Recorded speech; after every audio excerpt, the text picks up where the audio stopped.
We'll go first, to those two campaign launches yesterday. Well, they were not just on opposite sides of the country, they almost came from two different universes. In Labor's case, an almost cocky Prime Minister claimed that the government had rescued the economy and created a strong and prosperous Australia, characterised by an almost sacred devotion to Labor's use of Medicare as a stunt. Labor is the party of Medicare. We created it and we will strengthen it. And naturally, it would all be put at risk by Peta Credlin, who would cut everything, said the Prime Minister, except tax.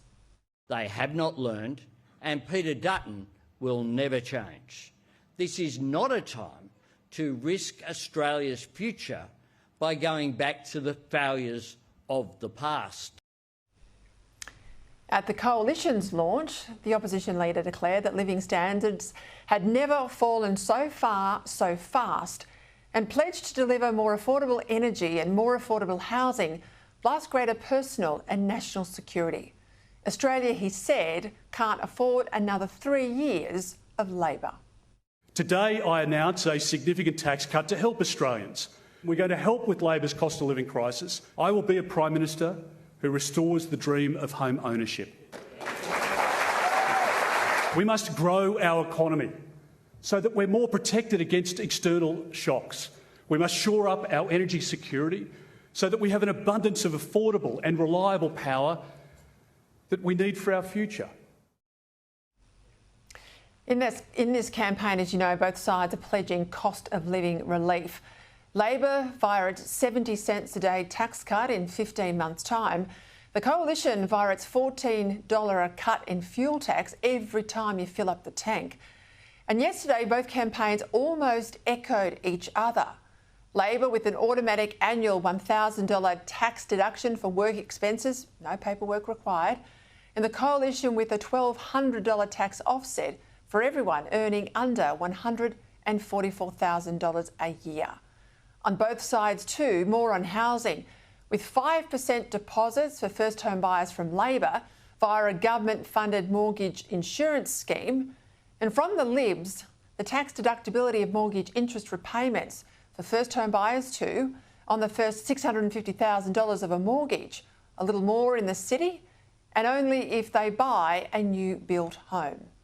Now, Labor reckons if they can get 100,000 new homes built, just for first home buyers, mind you, via a new $10 billion fund, they're back in the game. Although how this would work is far from clear. And from their record to date with no new homes built in the past 3 years, well, who can believe them? When pushed on the detail, the Housing Minister couldn't explain Labor's fund. And she also made the laughable claim, this is on the ABC yesterday, that the government could build homes cheaper than the private sector. On housing on the Coalition's side, well, I think they've got the better offering. They also pledged to cut back Labor's immigration levels, those record numbers of immigration that are in part driving the housing crisis. And they'll tackle affordability of homing by allowing people, of course, to access a portion of their super and suspend for 10 years any further changes to the design rules that have made building a new home so much money. We anticipate that we will reduce net overseas migration in our first year by 100,000 relative to Labor, and will free up 100,000 homes in 5 years through those measures. Listening to both leaders yesterday, the cost of living crisis was front and centre, but nowhere was there any acknowledgement from Labor that it was their decisions that had made the economy weaker and the crisis worse. And that's why this government does not deserve to be rewarded with a second term, because Labor's spending addiction has kept interest rates higher for longer, its union loyalties have damaged productivity, its green fixations have made new resource developments almost impossible, and its emissions obsessions made power prices skyrocket and is deindustrialising this country. The best argument for a change of government is that it will all end up in economic and social self-harm if we do not change in Canberra. Peta Credlin, he said, will end the energy madness by getting more gas into the system and eventually nuclear power. He said he'll get organised crime out of the construction industry by deregistering the CFMEU. And he'll wind back all the wasteful and ineffective government spending that's been just such a hallmark of the Albanese Prime Ministership. With today's news poll confirming an earlier drop in coalition support, the challenge will be restoring momentum to the coalition campaign. Today, both leaders were at housing sites spruiking their respective policies for first home buyers, which just looked like much of a muchness today from both of them. Even though yesterday, Peter Dutton had created another clear contrast with Labor. Do you know what else we'll do to help Australian families who drive? We'll scrap Labor's car and ute tax. There it was yesterday, without much fanfare, of course, we'll remember.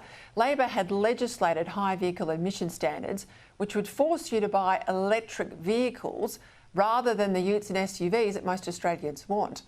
Labor's ute tax will add around $14,000 to the price of some of our most popular cars, the Ford Ranger and the Toyota Hilux. Now, this is where Dutton also needs to be out this week selling a message on vehicles, as well as housing, that it's Labor that's causing the damage and that only the coalition will fix it. Pre-polls, well, they're going to open in just about a week's time. So the coalition has to pin the cost of living crisis on Labor. People are feeling it, but they're not yet blaming Labor. Big soft vote though, anything can happen. One way would be to remind people of Labor's lies, starting with that great big lie that the PM can't even admit to, let alone apologise for, that he would cut your power bill by $275 a year. Now on that, yesterday, Peter Dutton didn't miss. If Anthony Albanese lies about something as simple as falling off a stage, there's nothing he won't lie about. The footage was there. People saw it, Prime Minister. People saw you fall off the stage. How can you look people in the eye and lie to them, as you did in relation to the $275, as you did in relation to The Voice? This government has already left us poorer, weaker and more divided. And if re-elected, it'll just double down and move even further to the hard left, as this Prime Minister, this weak Prime Minister, takes instruction from Adam Bandt. So no wind back of emissions targets, no slowdown of Chris Bowen's renewable energy madness, new taxes on investment properties, jobs and industry forced offshore, The Voice absolutely back on steroids, only this time they won't let you have a vote to reject it. More indoctrination of school kids in the classroom, more hatred against Israel, blackouts, brownouts and budget rent eke for the next decade or more. That is what is ahead of Australia. There has never been a more important election in my lifetime. And the only way to stop the damage is to change the government.